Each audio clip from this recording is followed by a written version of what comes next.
at naging anak ni Noe ang kanyang tatlong anak na lalaki. Sa loob ng unang daang taon na ginagawa niya ang arka.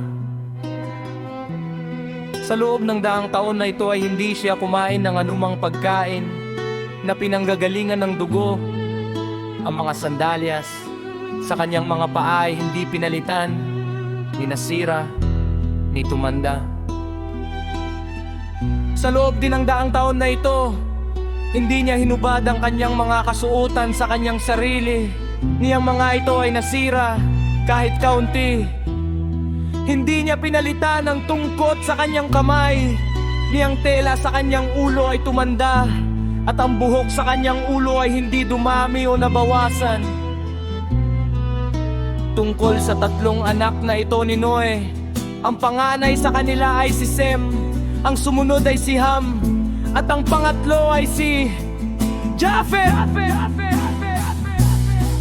Nag-asawa sila ng mga kababaihan mula sa mga anak na babae ni Matusalem, gaya ng sinabi sa atin ng matatalinong tagapagsalem, gaya ng nasusulat sa unang banal na aklat ng mga Griego.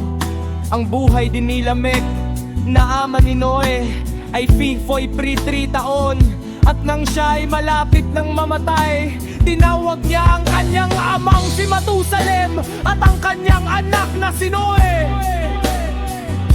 At siya ay umiyak sa harap ng kanyang amang si Matusalem at sinabi sa kanya, "Payaon mo na ako, o aking ama, at pagpalain mo ako!" Pagkatapos ay pinagpala ni Matusalem ang kanyang anak na si Lamech at sinabi, "Wala ni isa sa lahat ng ating mga ama ang namatay bago ang kanyang ama. Gayon man ang ama ay namatay bago ang kanyang anak, upang magkaroon ng kanyang anak na maglibing sa kanya sa lupa. Ngayon, o aking anak, ikaw ay mamamatay bago ako, at inumin ko ang saro ng dalamhati dahil sa iyo, bago ako lumabas sa laman. Mula ngayon, o aking anak, narito ang mundo ay nagbago, at ang ayos ng mga pagkamatay ng mga tao ay nagbago. Sapagkat mula ngayon ang anak ay mamamatay bago ang kanyang ama, at ang ama ay hindi magagalak sa kanyang anak, ni mabubusog sa kanya. Gayon din naman ng anak ay hindi mabubusog sa kanyang ama, ni magagalak sa kanya. Pagkatapos ay namatay si Lamech at inembulsa mo nila siya, at inilagay sa yungib ng mga kayamanan.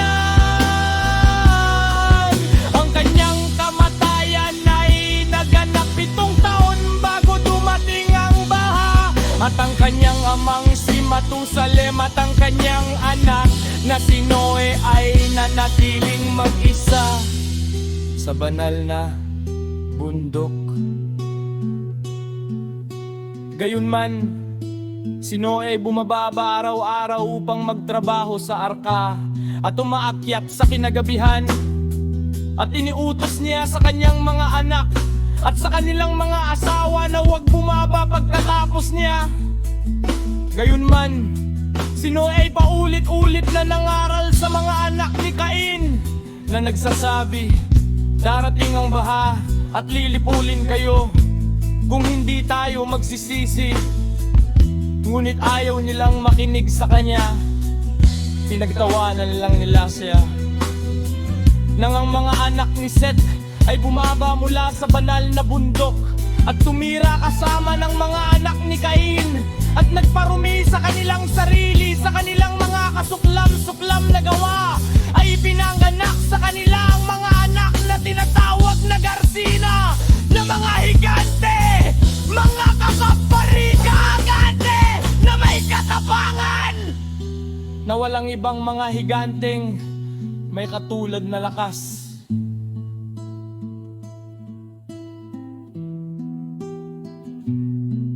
Hanggang ngayon man, matatalinong tao noong unang panahon ay sumulat tungkol sa kanila at sinasabi sa kanilang mga banal na aklat na ang mga anghel ay bumaba mula sa langit at nakipaghalo sa mga nangat na babae ni Cain na nagsilang sa kanila ng mga higanteng ito.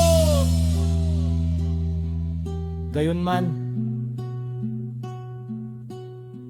ang mga matatalinong iyon ay nagkakamali sa kanilang sinasabi.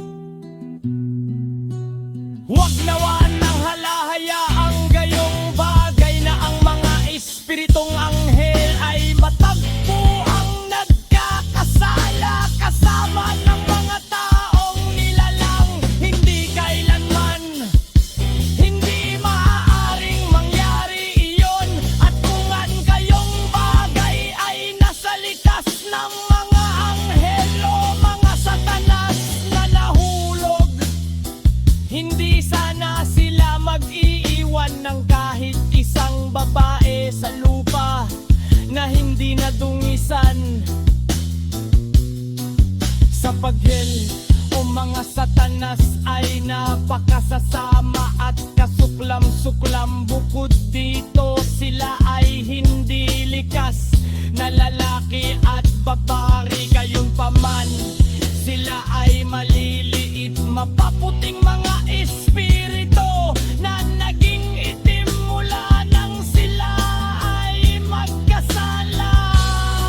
Ngayon man, maahing tao ang nagsasabi na ang mga anghel ay bumaba mula sa langit at sumama sa mga babae at nagtiyanak sa kanila.